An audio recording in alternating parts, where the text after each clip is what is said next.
Welcome to the Strategic Project Leader, where we help you leverage strategic project management so you can achieve your goals.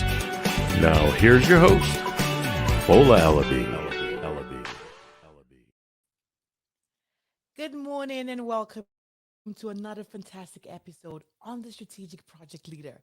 I am super excited because it's another opportunity for you to learn, unpack all things on how you can actually level up and create better thriving careers, creating the life you've always craved. On Strategic Project Leader, we're all about helping you do just that. I'm your host, Fola F. Alabi. I have been called a Strategic Project Leader because I bring over 2 decades of experience helping organizations leverage strategy, think about the strategic intent, and take it all through to execution and benefit realization. Today is a very, very unique show because I have got leaders from like almost two other parts of, several parts of the world. We're going to be talking about how we can position project professionals, project managers to become what really focus on the strategic intent where they become strategy drivers for the organization. Today on the show, let me just, first of all, before we start, putting the comments in, let me know where you're definitely joining us from. I can see, oh goodness, I've got my usuals already in here. We're going to be diving deep into this topic. But first off, I want to talk about a special leader who's on the stage with me today. Today, I have, let me call her name yet. But first of all, when I talk about transformations that has been created, Dr. Mona is the founding and managing partner of We Grow Minds. First of all, the name of that organization just, I sit back and I'm like, Jesus, We Grow Minds. I think about when I wanted to even start my company years ago, I always thought about the strategic mind. The mind is where a lot of the pieces comes together and we create greater and better leaders. But just hold that. She has got, she's based in Dubai, Beirut, and Riyadh, and she's all about excellence in training and development, empowering professionals and organization with transformative knowledge. Did you hear that? Can you please join me as I bring on stage, first off, Dr. Mona? Dr. Mona, how are you doing today? Hello, Fola. How are you? Thank you for having me on your show. This is the second Fantastic. time, and I'm I really honored to be know. here. Fantastic. Thanks for being here. Next off, I have a transformational leader as well, and I love calling him my brother as well. He's coming, he brings a wealth of experience around project transformations, and he talks about projects being nightmares at times. People think about projects as nightmares, but no, his experience and expertise helps transform that narrative because we know over 70% of projects fail. He is the consultant partner and he's the founder of what he calls the Econo Project X, a consultancy firm that helps avoid the painful business exercise of organizing and delivering complex projects.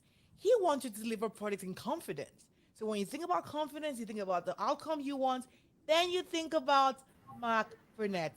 Mark, how are you doing this morning? Hi, Fala. Hi. I'm excited to be here. Thank you, guys. Thank you.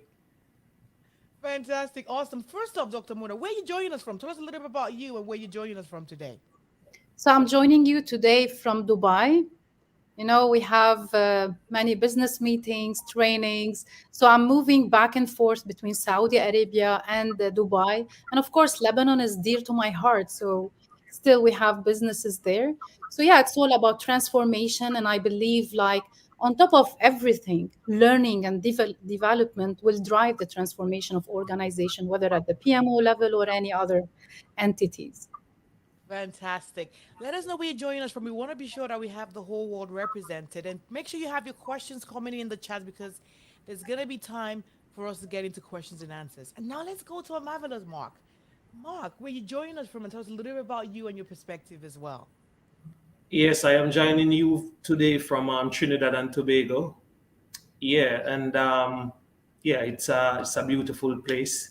I'm actually here. I'm working on a project as well. And I my latest experience on the PMO is that I come to this concept that the PMO has a lot to do with mindset as well, especially in our region in the Caribbean. Most of the times when we do complex projects, we are not so resourceful, and so probably we don't have the infrastructure or the system in place to immediately create a PMO that it will impact the customer experience and the business. So sometimes as project managers, it's just a mindset where you use your motivational skills, your negotiation skills, your conflict resolution skills, just that open mindset to create that kind of project PMO journey and community that will eventually motivate the people and bring the right skill sets at the right time to do the job for the client. Fantastic. Really, we really want to focus on transformation. How can we transform project professionals into, I call them almost like they're key business partners, right? When we think about the journey from when strategy gets designed, we move through to strategy execution, benefit realization, and then it goes right through, interconnects with operations. The key denominator there is organizations, first off, think about how and why they want to drive their business.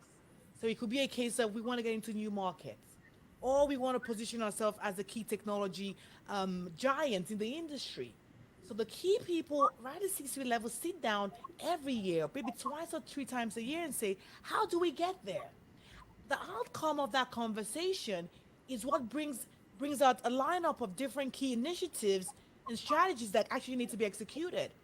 And who are the people that gets called upon to make that strategy come to life? These are project professionals. These are leaders who understand how to execute on the outcomes. But the question I have for you, Dr. Mona, is a lot of the time where these conversations happen, the people who should be part of the conversations are not there. And so some key strategic information gets missed. And the times a project could be delivered on time, on schedule, and on budget, but still the strategic intent may have been missed. So what exactly do you think we can actually do about that, Dr. Mona? When we're talking about transformation, Fola, it's like a 360-degree transformation. So we need to transform, the leaders, which are the project managers, the perspective in regard to the PMO, how the C level looks at the PMO and how they want to position them within the organization. And when we're talking about transformation, it's about the culture. A project manager alone, cannot do miracles. Even the PMO, when they are there, they cannot really make sure that everyone within the organization is aligned with this mindset. So if you want to shift this mindset from having like project managers, treated as, in silos, and having like separate departments that are considering them as a unit that is working alone with no collaboration, this transformation will not happen, will not take place. So it's all about shifting, the culture within the organization. And when we're talking about the culture within the organization, we're talking about transforming every single person one by one. So everyone should be in line with this transformation. Transforming the culture, it means considering project managers as the ones who are executing, the value, and transforming this strategy into realized value, in order to help so many units within the organization. So if we like shift our mindset at the 360 level, whether the stakeholders, we're talking about the C level, the decision makers, even the team members, and getting the buy-in from everyone. And all of this together will drive this transformation. Once you have the PMO at the high level seat at the board of directors, having a say, and knowing what the company does as a business, we cannot have a PMO only focusing on the projects. A project manager and the PMO should think strategically on how we can, for example, increase our sales. For example, how we transform our HR from administrative to strategic, how we can be data driven. So all of these together, the PMO should be at the table, because after each idea, there should be a project that needs to be executed. It should be part of the DNA, actually. You are muted, I guess. I love the fact that you spoke about the DNA. Thank you so much, Dr. Mona, for that. At the end of the day, businesses are out there to do something. There is a need, there is an intention. Hence why we're in business, either to probably make more money, to probably make the environment more sustainable, whatever that is. It's all about the outcome we need to create for our customers. And whoever it is that's actually there to make that happen, these are these unsung heroes, our project professionals. They turn those ideas and they make magic happen. And so you spoke about the culture where there has to be a shift. So we're talking now the top down. At the strategic level, at the C-suite level, we already have project professionals who kind of just there and being very tactical. They're not part of this conversation. And I love the fact that you wove in the PMO, the project management office, for people who obviously don't know about that. But for me, I teach and I talk about project management offices becoming more realigned to become strategy realization offices. Because there's a piece around beyond the culture, even the mindset, as Mark has actually said. How do people perceive project management today? How are they even introduced? How does the C level already see? Do they see us just as another cost center where they feel we're going to get those 5, 20, 100 employees, and then after the project ends, they're out of the door? They're always temporary resource in that cost center. But when we start changing even from our messaging, project managers are actually strategic business partners. They drive strategy. They are the ones that make sure that the outcomes that we really want to achieve can actually be possible. So, Mark, what's your perspective on this? And how can we change the messaging around how project managers are definitely positioned in the organization so that we can become the ones who will not just have a seat at the table, but also create that permanent seat and table at the table? Mark. Yes. Yeah, I just think first thing is just an open mindset in the sense of, I believe that project managers should be strategic thinkers. So not only to deliver or to roll out something that is passed down, but you have to understand at top level what is happening, what are the strategic priorities, and in alignment with the C-suite, how to deliver that with the capability, team capability that you have. So I would say two of the top skills that I've observed that as project managers we can use to make a difference is one, communication, and two, relationship building. So generally, in the projects that I do, I generally break down communication into different areas, right? So say, for example, the C is critical thinking. I believe critical thinking is very important, and it starts with the strategy and how the strategy aligns with the capability, right? And just the organization, to look at the other organization that you're in and try to be adaptive and try to use whatever resources that you have, or if you need to realign to get whatever you need to deliver. And like M, motivation. So when you're doing a transformation project, as Dr. Mona said, it's 360. So you have a lot of challenges. So you need to have motivational skills, to motivate people to come on board, to get the necessary buy-in and so forth to get the job done.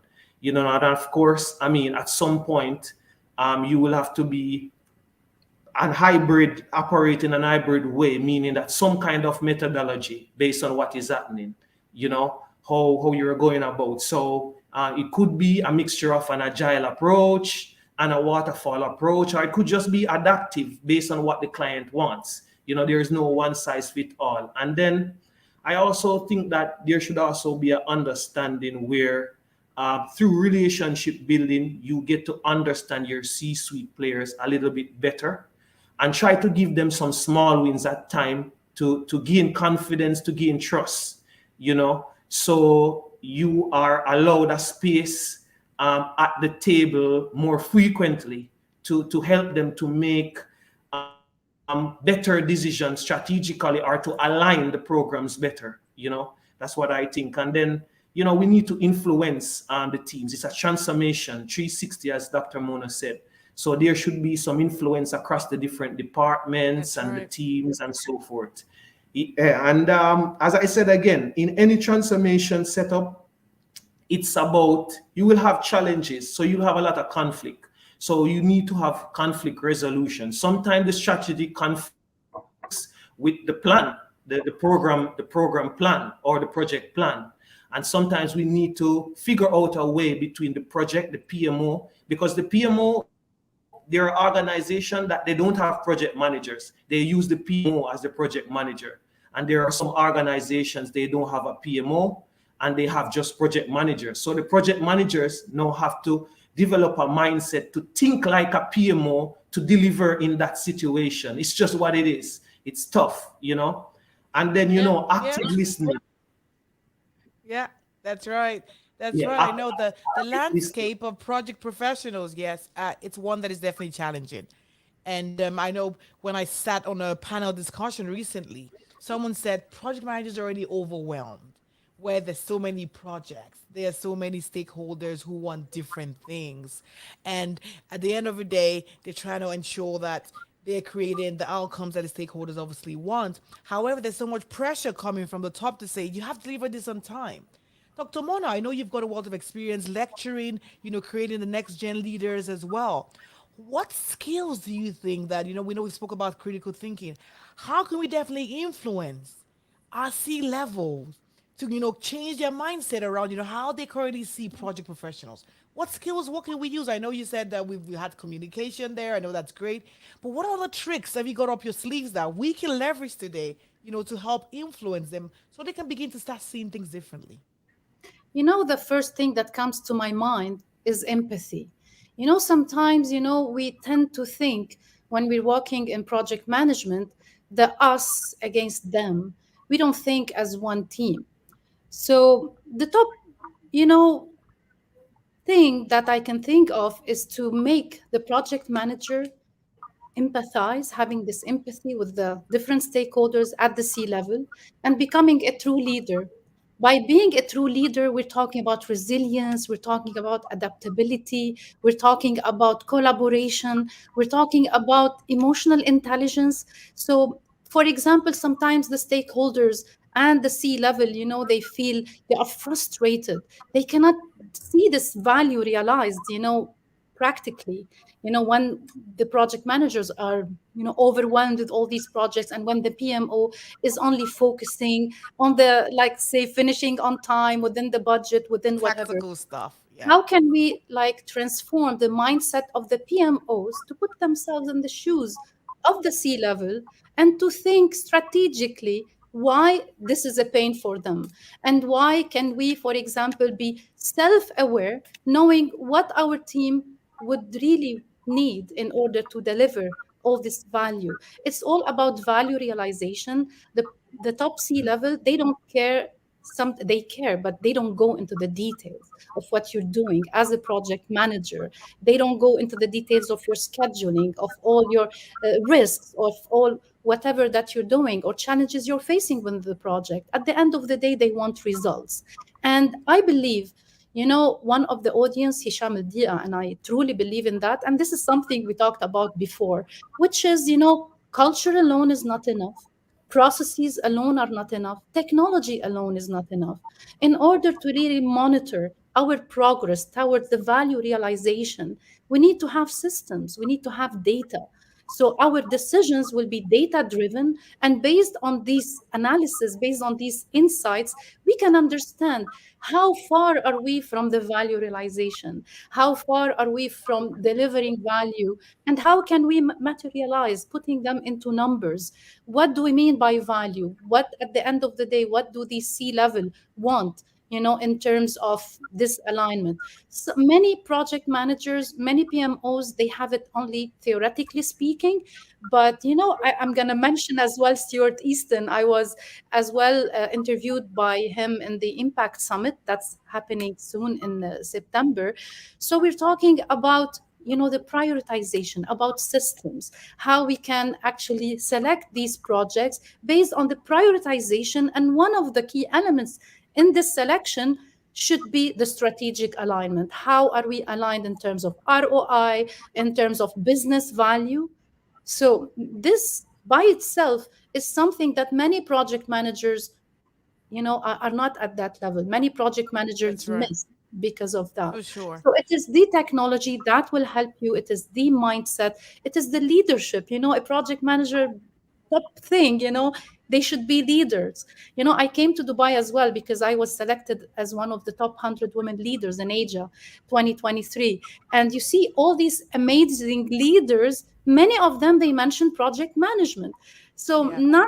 there is no organization nowadays that don't work by project mindset. And we want leaders that drive this transformation, having this open mind, 100%. as I Mark know. said as well. Definitely. Because the thing is, we've spoken about mindset, which is one that we kind of throw it out loosely. And when you think about that is, you need to go off and think about what exactly am I even paid to do in the first place? What's the impact that I'm bringing to the organization? Because you look at yourself as one little entity without understanding the fact that you are playing a bigger role to ensure that the bigger picture is actually achieved. But how does it all connect? Understanding that your role and how it ties back to that strategic outcome that's trying to be created by the organization is absolutely critical. And we've talked about critical thinking now. We've spoken about communication. We've spoken about culture. We've spoken about systems, which is what I definitely love. Because there's so many systems that actually exist in quote. However, which ones are more effective? What systems can be put in place today that can probably help C-level start seeing things differently? Because data shows that in the first 5 years of existence, a lot of project management offices get disbanded within the first 5 years. So it means that currently organizations do not really see so much long-term value within that kind of like project governance type space because they're seen as more or less as just the people that kind of the paper management office. They create the reports, they kind of like push those information in front of them. Rather than it being a very, very critical element that helps drive strategy. So there is that repositioning that definitely has to happen. So when I peel the onion back, we know there's systems now. There's the mindset. There's the influence. But there's one thing that comes to mind to me, and I think Dr. Mona and Mark has mentioned a little bit about that. It's about the language of the C-suite. What do they truly care about? How connected are project managers to what really, really, truly matters? Because at the end of it, they don't really care about what's on your risk register or what's on your schedule. Exactly. Yeah. Exactly. Yeah. They want What they care results. about. Yes, yes. They want result and they want to see the outcome. So how exactly can we start shifting the way we position? So for instance, you may have your normal monthly reports, your weekly reports, but having another section that comes back to say we want to draw up probably like a chat that ties back to strategic outcomes. How is this based on where we've gone so far in our projects and our program? How has it moved the needle? What are those quick wins, as Mark has said, that's creating something tangible Yes, that can, yes, transform, yes, yes. the organization at the strategic level. So, Mark, what's your take on that? Because I'm tired of like seeing PMs who kind of come in, we kind of, they just like the next 6 months, 1 year, we have that project manager, they're out in the door again. We need to have that permanent seat at the table where they drive strategy. What else can be done? Yes, yeah, that's a very this is a hot topic in the PM and the PMO world, Fola and Mona. So yeah, I just think for C-suite, from my experience, they care a lot about value and they care a lot about trust. I think they go hand in hand.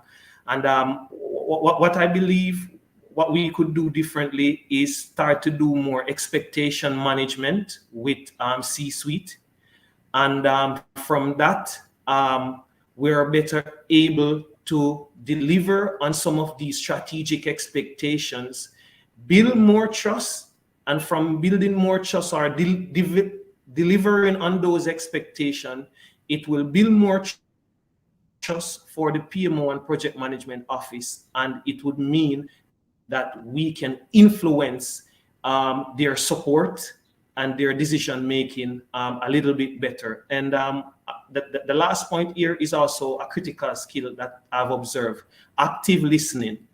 It's very important. Sometimes as a project manager, you could just be there for like half an hour and just facilitating and listening to the team, gathering all the necessary information, and then, as Dr. Mona said, you could use empathy to translate that into the different personalities in the C-suite office. And that's how you could create some influence that will help the support from the C-suite, which will eventually also help the PMO office. That's what I've observed.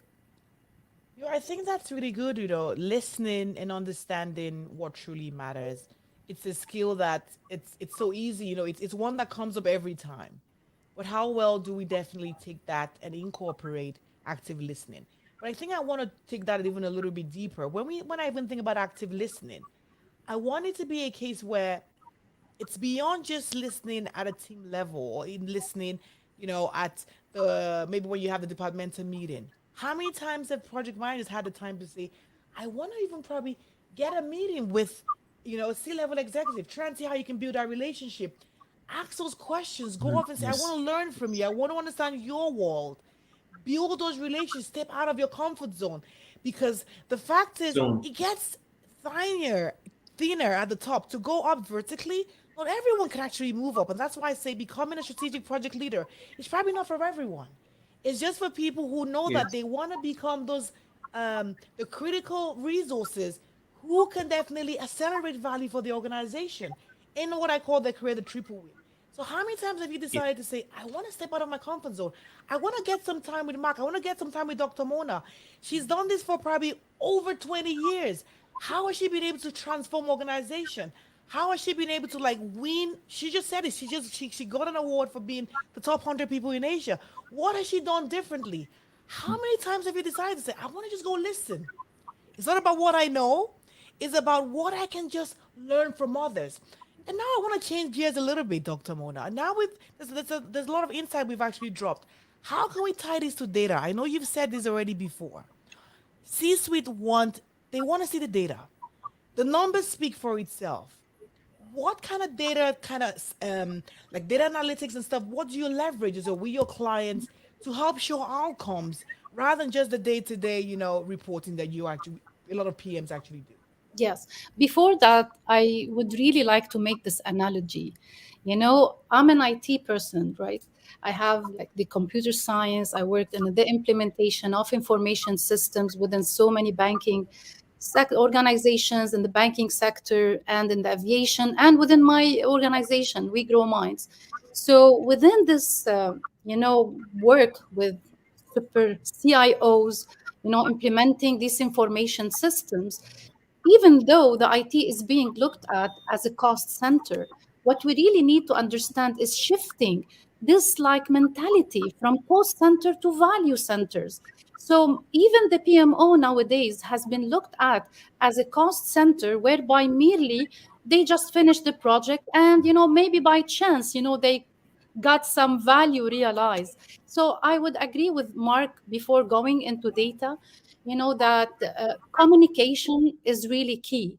When I communicate what value means and how can I bring PMO to, become a result oriented entity rather than agreeing like on just giving the green light within the pre-initiation phase of the project and go ahead and create the charter and go ahead and do the project with no monitoring and controlling if this what has been agreed upon is being realized. So the measuring the value generated by these projects and programs, of course, it requires like KPIs. But the main challenge is how these KPIs are being set.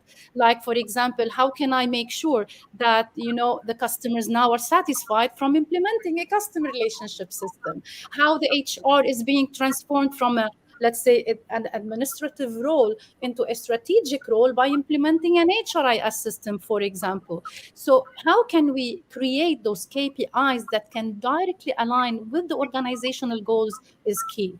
And this is something that we really need to be at the table, closely working with executive leaders, to ensure that every project undertaken has all these KPIs that are aligning, and matching with whatever organizational goals. And one thing that is really challenging that we've seen sometimes, there are benefits that are intangible as well. So how can you quantify these intangible benefits and make them part of the value realization. For example, if I want to have this brand reputation, how can I enhance it? If I want to increase customer satisfaction, or if I want to shift my culture, and I have these, let's say, like in Saudi Arabia now, we're doing like massive training, in the UAE, in the whole GCC, and you see this need for upskilling in project management. They believe that the teams, sometimes do training by groups, like executives, a specific type of training, for the project managers, PMOs, and for the contributors, for example. So how this is being done without this alignment on what is the importance of PMO, what the PMO can give to your organization, how the value can be realized. And by doing this upskilling and bringing everyone, to the same table, being on the same page, having the buy-in from everyone, will make the mission of the PMO easier, bringing everyone on the table, and understanding the challenges the PMO faces, and that everybody, one by one, will be part of this transformation and the value realization. That's right. This points are like so great and so fantastic. And I want people who are definitely watching us as well today. I want you to put in the comments what has been the top three challenges that you have faced in your career as a project professional. Because for us is we come on this show, we give you value, but we also advocating. We're working with different global organizations. We want to be able to create a space where you can actually thrive as a professional. So we want to know what are the challenges you're currently facing. Is it challenges around, just so much work, teams not even understanding what they should be doing, or C-suite misalignment? We want to know in the comments because we want to be able to tie this back to see where are the pain points. How can we elevate? I receive from my team member that some of the comments are not coming through on this system. So I'm going to go on my other screen and pull them up.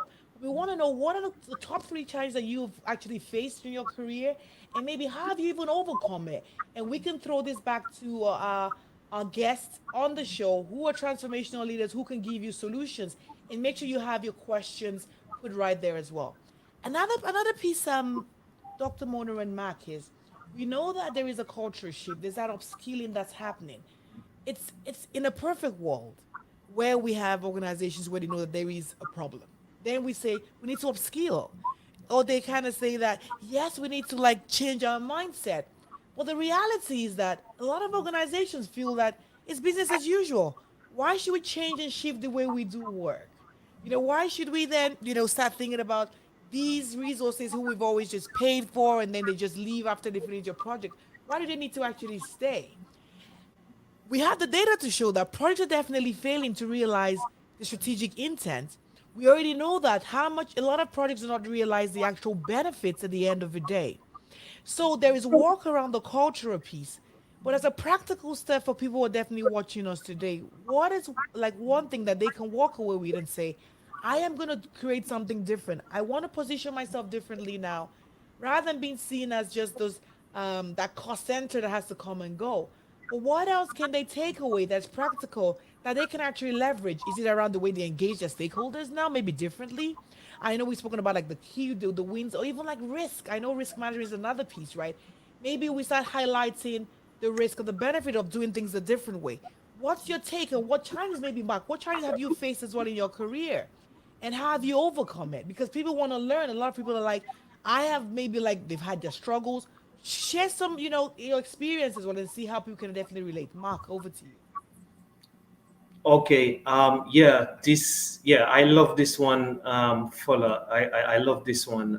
I think the top one I would say is stakeholder engagement. And that's the PMO and the project management department interacting with the C-suite level. Whether doing a report or something like this. So by this I mean, over the years, we have been taught to do presentation using different tools, whether that might be a PowerPoint or something. But what I've seen lately is that you make a greater impact when you have conversation, right? So what I've done with some of my clients before, and this is tried and proven. So yes, you have the data, but you don't just take the data and just put it into a couple slides and present it.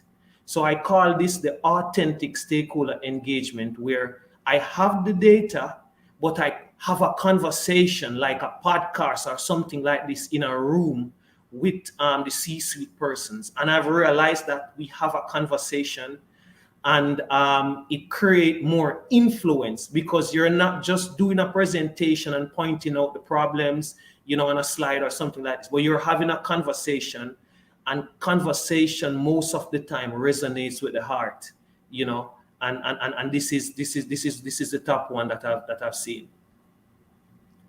I think that's So great. I also want to tell you, yeah, I know the conversation is peace. And I love the fact that you said not just putting information in a slide and walking away and then imagining and feeling that, okay, yeah, that's actually okay. How can we then tie in maybe AI? We know now that a lot of people are saying that, okay, now we have technology. Okay, what exactly do we do? I don't know if you've actually experienced challenges with that. I want to go to Dr. Mona now. What challenges have you faced through your careers or navigating this? You've actually broken a lot of glass ceilings. But what challenges have you faced and have you overcome it? Before that, I would like the question that you asked for, Mark. I would like to comment on that, the practical Okay. things that our audience can take with them, right? Yeah. So, I created the PMO from scratch in the Middle East Airlines, and of course, we face so many challenges. But if you really want to have this value realized, we really need to have a framework. They wanted to start. You remember I talked to you offline, when you came to Riyadh, and we had this hot conversation in Yeah. our journey there. You know, many CIOs and many C-level, they just want the tool first, and then we tell them, why don't you create a framework? If we don't have, let's say portfolio prioritization framework or project management processes framework, we're not talking about PMP 49 processes and put all the framework and let's go ahead and apply. We're not talking about that. We're talking about a framework on, for example, how to prioritize projects. If we're in an IT department, what are the processes we're going to come about within the IT? If we're talking about different projects, it has a different framework. Having practically a framework that will bring all the project managers together and agree on what are the steps we're going to do while managing that project. Okay, this is very key element, because once they have them all at the table, your key stakeholders as a PMO are the project managers. If you get their buy-in, if you let them feel as if they are the ones creating the PMO for you, they are the ones who are trying to find the value and stop talking about value. They can do like benefits mapping. At the end of the day, stakeholders, they need benefits. They talk numbers, they talk value realization. So if you have this benefit mapping, we can create a visual benefit map for each project. So we can align, for example, outline whatever benefit that each project is aiming to deliver, and how or what are the tiny things, like for example, you're in a like the mind mapping that you use. You can do mind mapping for a project. What are the different values? Each value will be as a bubble, and from this bubble you can bring it out and divide it further. So you have to have a decomposition mindset that decomposes this value into several KPIs. Once these KPIs are reached, you can have this value realized. We can do because sometimes a project doesn't deliver only one value, it delivers several values. So if we do that for each and every project, try to imagine with me, audience, all the projects with all the value around them, and each value has KPIs surrounding them, and you do this mapping. So you can have even a benefits tracking system. So when we're talking about data, if you have a system that can track where you are and where you are in reaching this value or this KPI, that or the totality of all the KPIs together aggregated to deliver that value to the Yeah. stakeholders, that would be something practical. And you can have you can apply agile methodology all the time, because even if you want to look at it from the theoretical perspective, every time we go agile, they talk about quick value delivery. And I do believe in that. The traditional, like, waterfall methodology that many project managers use, yes, as my friend Lee Lambert said, like, it cannot apply to construction projects, but maybe it can be hybrid sometimes. But many projects, although Agile started in IT, you can apply them in actually any business line, Yeah. whether in marketing, whether in, let's say, sales, whether in accounting, whether in HR. So once I have this agile mindset, the Yeah. stakeholders who are waiting for us, rather than like waterfall, like 2 years, 5 years, ta-da, this is the outcome. And then they tell, oh my God, this is not what I want. So Yeah. when we deliver the projects in an agile methodology, which makes it a speedy delivery of value. And since the agile methodology has this retrospective, like you catch up on all the mistakes, what have been done, the cliche, what went right, what went wrong, and how we can make it better, will help you, like having this agile mindset, adaptability. I believe it will help shift the mindset of the C level, because they are getting their value quickly, quick That's right. deliveries, and they are engaged in the process. Engagement is very important, and they can have a say. That you can show them a prototype, which is why What's coming? I invite project managers and PMOs to consider having a design thinking mindset, where you have all this empathy with the user, you have all this problem solving mindset, to focus on the problem.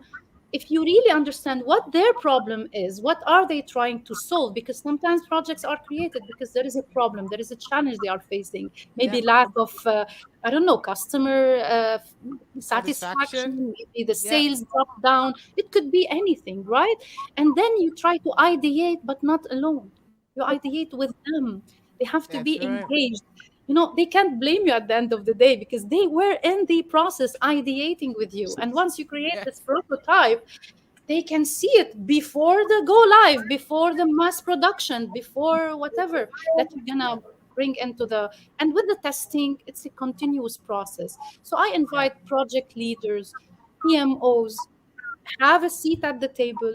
If you ask me now, if you I want to come to your question, I faced the alignment thing, the top management focusing, let's say, in the 20 years of experience, maybe because I was the PMO in the IT department. So always they think tool, tool, tool. Although I'm called the tool guy, but I believe we need to have a framework, processes, and then the tool, you know. And, once we have all this together, they agree on, all this alignment, bringing them in, many things or many challenges will be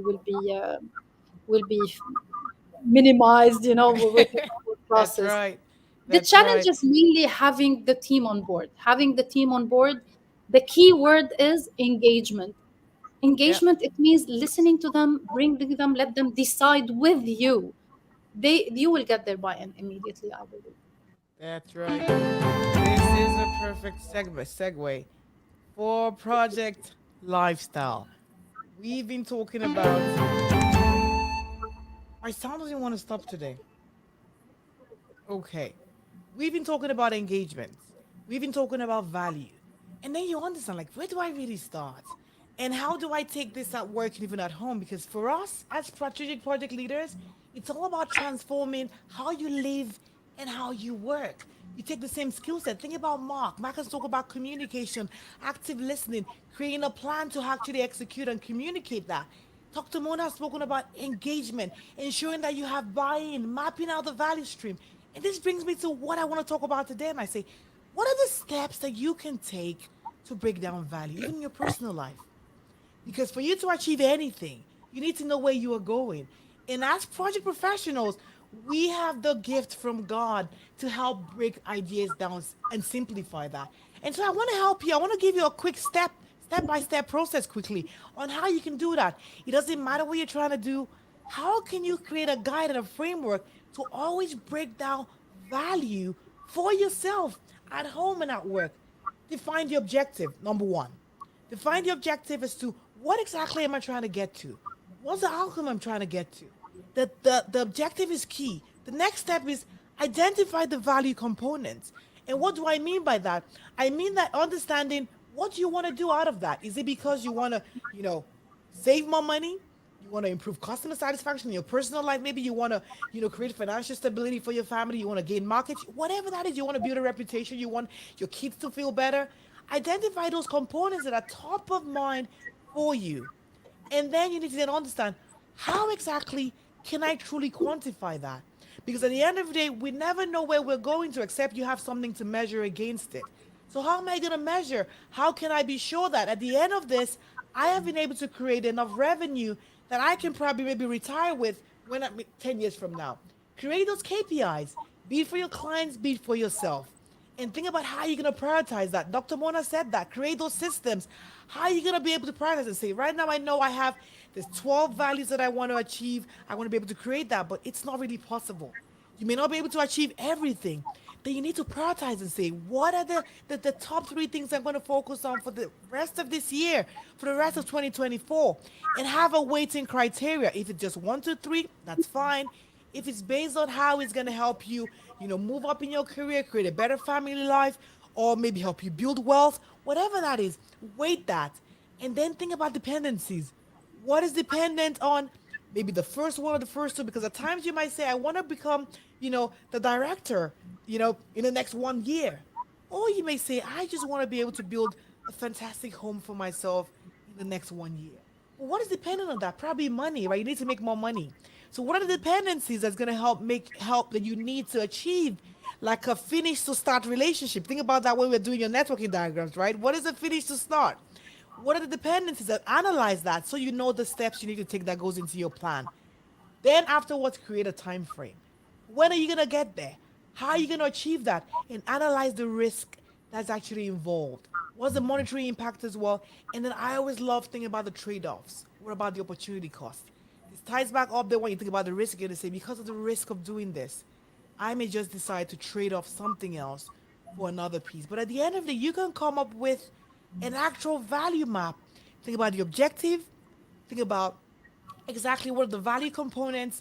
You need to quantify them. You need to weigh them, prioritize, analyze the dependencies, assess the risk, and then consider the trade-off. But at the end of it all, you need to ensure you engage the people, be it your spouse, be it the kids, your stakeholders at home and at work. My goodness, this is awesome. I always love when we can transform our leaders where they're successful at home and at work as well. We've been talking about value. This is now the perfect time for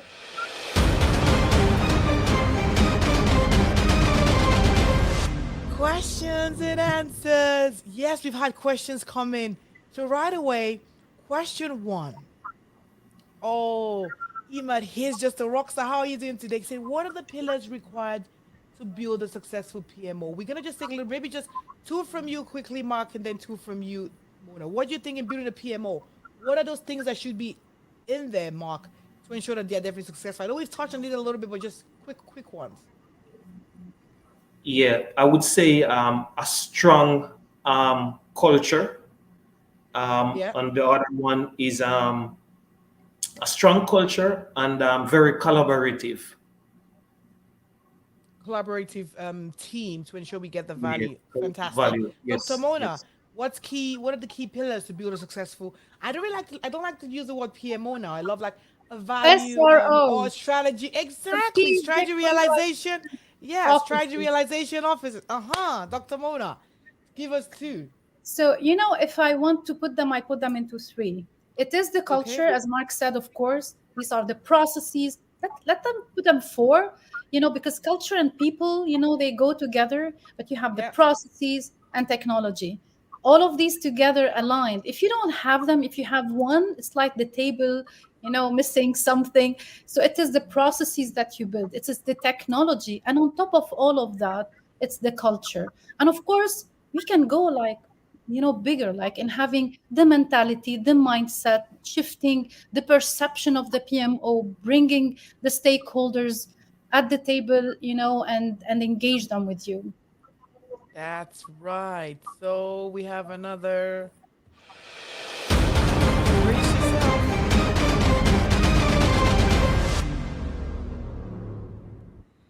Awesome.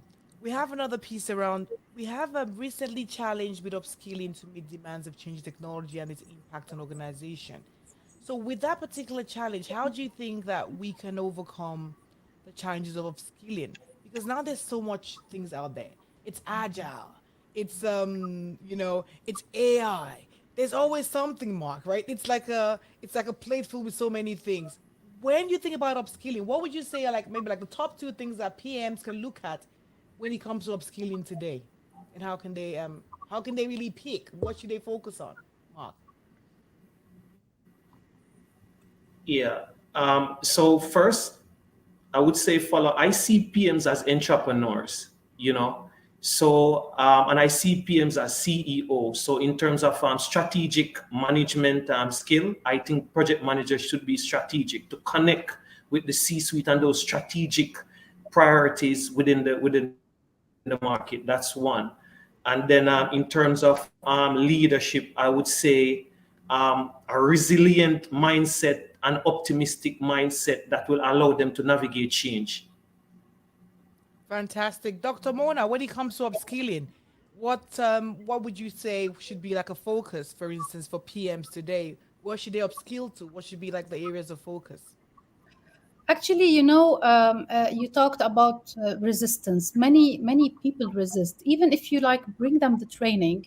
Many organizations they give them for free training, and they resist it because they don't understand the value when you are upskilled. Because the future of work is gonna change. Like it has already changed, and it's gonna keep on changing. You talked about AI. You talked about so many works are gonna disappear, and many new works are gonna appear. So if people want to be relevant and they don't want to be replaced by machines, let's say, they have to upskill themselves. Like you cannot keep on doing the same thing you've been doing for years. You have to upskill in terms of course, number one, project management, AI. I invite you, those who are hearing us tonight, about like being informed. What are the trends? How can you make things different? Because a true leader, it's not only the project manager. I'm inviting all the team members, part of the team, to the project manager and PMO. If you are always staying informed, what are the trends? What are the different jobs that are needed nowadays? And how this upskilling can help them even transform themselves from someone who's been doing repetitive things that can be replaced by machines to someone who's driving change. Have an adaptability mindset, always think agile, think adaptability, resilience. And once we have this as part of the DNA, change management is important to drive this change, because when you upskill people, they will start giving you and throwing at you new ideas on how we can change and challenge the status quo by doing things better, and increasing efficiency, effectiveness. So making them aware before like giving them training. Yeah, you're assigned to PMP, you're assigned to I don't know what. You have to show them the value of how upskilling can really enhance the performance of the organization as a whole as well. Definitely. I love the points that you both have actually raised because at the end of the day, I think beyond even any skill, I love that entrepreneurial field that Mark brought into play because I believe without a doubt the Harvard Business Review actually linked that to say project managers are just like mini CEOs. They come in, they take an idea, they have to get a team together, they have to execute and create outcomes from nothing. They are the transformational leaders indeed. And so having a mindset of continuous learning. So it's beyond just one particular skill because today's AI, tomorrow is going to be something else.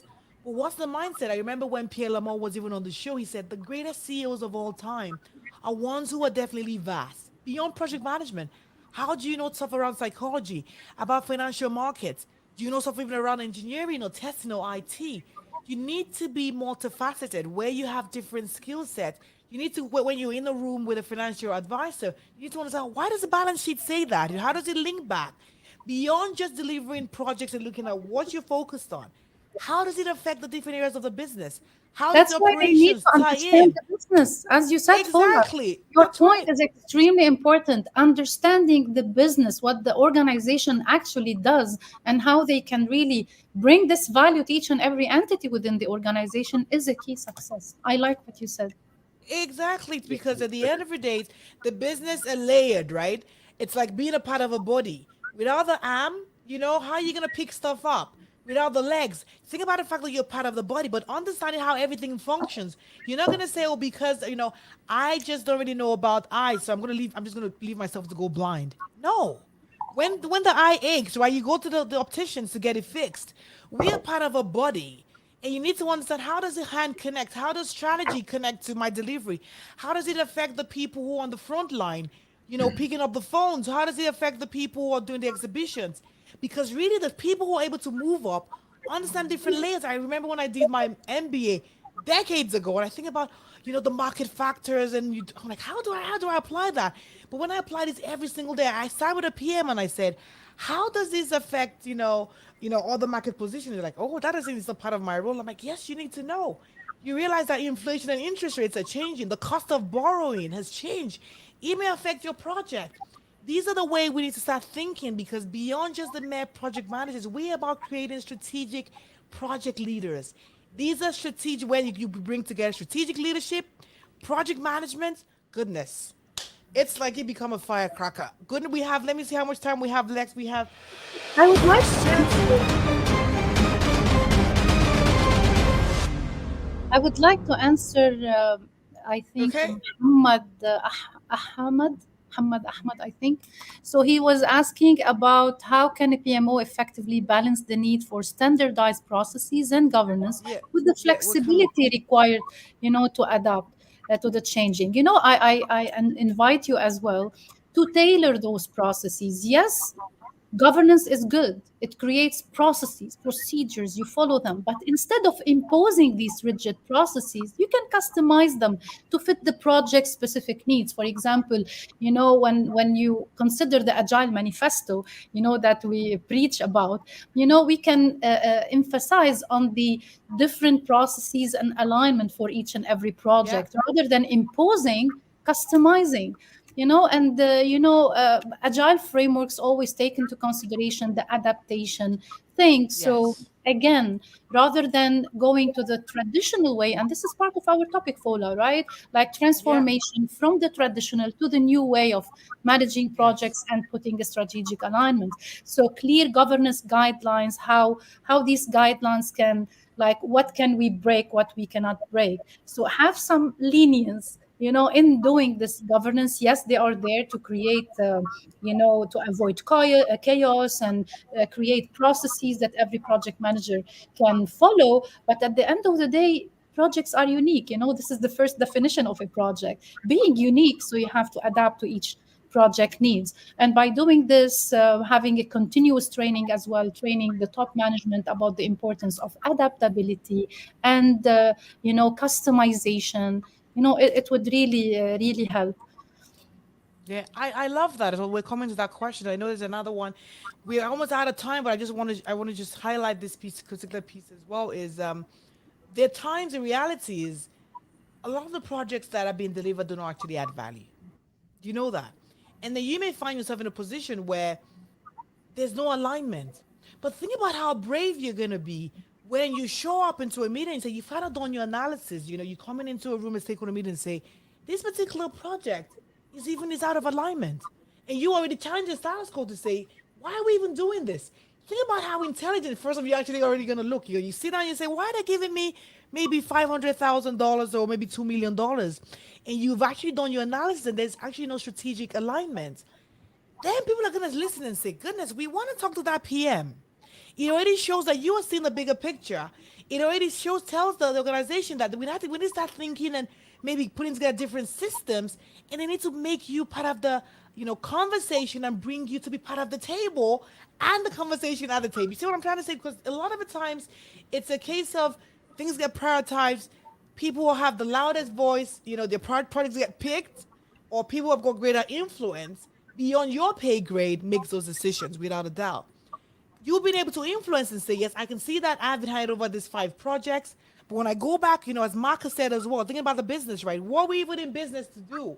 If our 5 our key strategic drivers for this year is maybe about positioning, and this actually totally doesn't even tick the box at all. Why even do it?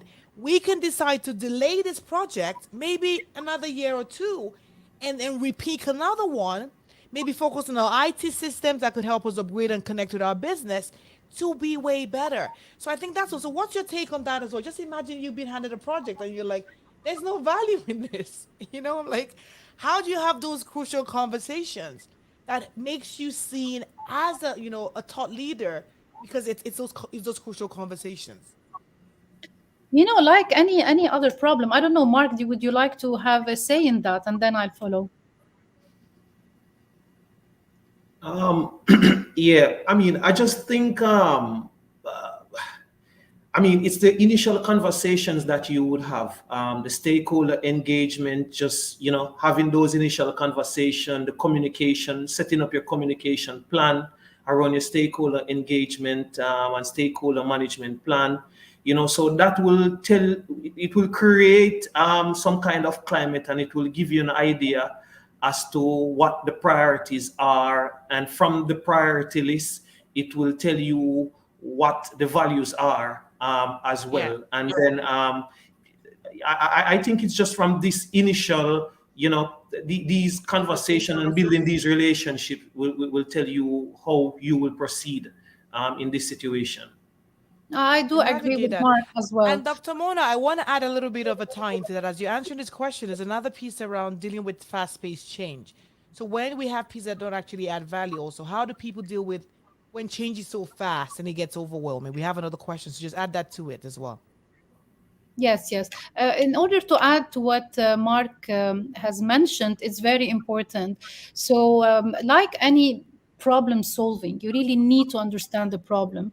So, if there is like any misalignment, we need to understand where this misalignment is coming from. So, having a clear understanding of why the specific project is not aligned with the organizational value. Maybe is it lack of awareness? Maybe they shifted their priorities, or maybe it's a genuine misalignment. So there is something wrong from the very beginning. So as Mark said, I do agree 100%. There should be communication.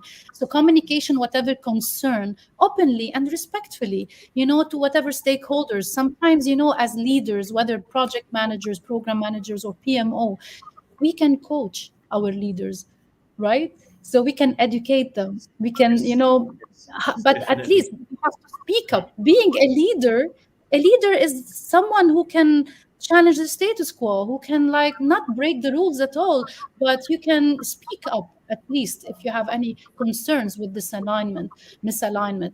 And you have to share your observations about this alignment with the stakeholders, and then identify what can we do, what could be a better alignment, what are your suggestions. Sometimes stakeholders, yes, they want you to report any problem, but you can have like certain points to suggest solutions. So how would be, in your opinion, a better alignment? So try to understand better the situation, come up with solutions, engage your leadership, propose what kind of adjustments you would like to make. And of course you have to seek their input and feedback on that. So open communication, speaking up, not like doing what you've been told. You're not a soldier, like Are you execute, and then sure? you are a soldier, but not in a way They're like that you can superheroes. Project execute managers are without super. analyzing, without analyzing, I mean. And That's this is right. a I know saying for that we sure. say: execute and then object. You can execute, but you can object if you see some misalignment. So speak up, understand, suggest solutions, and of course, whatever risks. If nobody listened to you, put it in the risk, and like tell them there is a risk, that there is a misalignment, and this is my suggestion, and it is officially Captured. documented. Yes, I say your know. back all the time. Yeah. We are so out of time. It's been a great, great conversation. Goodness, we even still have questions coming in, even stuff around culture. We definitely have to bring you both back to dive into this, because I know culture is another piece, because beyond the pay grade, I see Umar that was talking about the financial services even in the UK, for instance, where there's a lot of bureaucracy that exists. So again, there's risk factors, there's regulation that actually goes into play, but we're going to dive into that. I want to say thank you so much. Goodness. You're To my most guests, all the way from the Caribbean, I had Mark today and I had Dr. Mona all the way from the UAE. It's been a great pleasure, but I want people to know, how can they actually reach, how can they connect with you? First off, my Mark, you let people get to know you a bit. So let them know how they can connect with you. Okay, you guys can connect with me on LinkedIn. Fantastic. Connect with Mark. Mark Burnett on LinkedIn. Is Yes. there anything else you're up to at the moment that you want people to actually get to know about you and what you do? Yes, so I am the consulting partner and project management consultant for Econa projects. So what I do, I just pretty much help you to organize and deliver those complex projects with confidence. Right now we're seeing a lot of complex projects around the world, and project management is at the heart of this. I think project management is a solution. Fantastic. I love the fact that we bring people. We're going to be talking about culture soon. We want to learn about how life happens in the Caribbean as well, in the UAE. Dr. Mona, give us some insight. How can people connect with you? as well on LinkedIn, or they can go to the top 100 women leaders in Asia 2023 at What Page International. They can see me there or my LinkedIn. And yes, what we do mainly is like, other than upskilling, we do consultation about project management, about IT service management. So We Grow Minds is a premier authorized training partner of PMI, and we just got approval from KHDA in the UAE. Yay! So yeah, so we can operate fully in the GCC, and yeah, I'll be very happy to be part of the transformative journey of every company and individual. Awesome. Fantastic. You definitely heard that. It's all about transformation. We bring strategic leaders who are making change and making an impact. But beyond all of that, I want you to know, from Heat and Edgar, this stress, we had people logging from all over the world. I had Mexico in the house. I had the US. Goodness, I had China in the house. I had Riyadh. Listen, the list goes on. Yara was in there. Jose, Sharon. I want to say thank you so much for everyone who took time to be here today, because this show happens because of you. And I want to be sure that you've had value. You've actually had something. So in the comments as well, because it's about execution, what steps, one thing are you going to be taking away? What thing are you going to be doing differently? I want to know. I want to be sure that the last hour and a bit has been impactful. Send us some feedback as well. We want to know, how have we done? What did you learn? What did you take away? And what could we also do differently? I want to say thank you once again to One all my question guests. before you Yeah, leave. yeah. I will ask on behalf of many trainees that we train at We Grow Minds that are attending now. They are asking, are they taking one PDU out of this session or no? Is it Oh, yes, aligned? you can. Just log it. Good, yeah. Yes, it is Yeah, that's a aligned. good Oh, yes. question. For PDUs, we've had the question. So when you just go on the PMI platform, you just put a Strategic Project Leader podcast for sure. You can definitely claim your PDU, and you can have my name as a reference for this great conversation. It's Amazing. definitely Thank you. been impactful. Awesome. I want to say thank you so much for everyone who actually joined. Oh, I have Felix here. I love it. He always says, "This is your future CEO." Felix, thanks you. Thank you for being here. Thank you to, oh, yes, backstage as well was here. Above everything, I say that you are your life's project manager. From the steps you take, your actions and inactions, it will determine the outcome you create. The future you want is determined by the steps you take today. Take action. Be intentional, because whatever you want is possible. It's all up to you. It's up to you. It's up to the relationships you build around that. However, you are the key driving force behind everything. Jeff Bezos says that he wants to make a ding in the universe, but I say with strategic project leaders who can coalesce together, we can make a positive dent in the universe together Yes. and create strategic impact. I just want to say thank you so much for everyone. But remember, same time next week, we're going to be here sharing insights and strategies that we hope we create transformations that will last not just today, but also a lifetime. Share this with a friend and let us know that it was definitely impactful. And have yourself a wonderful Saturday. See you soon.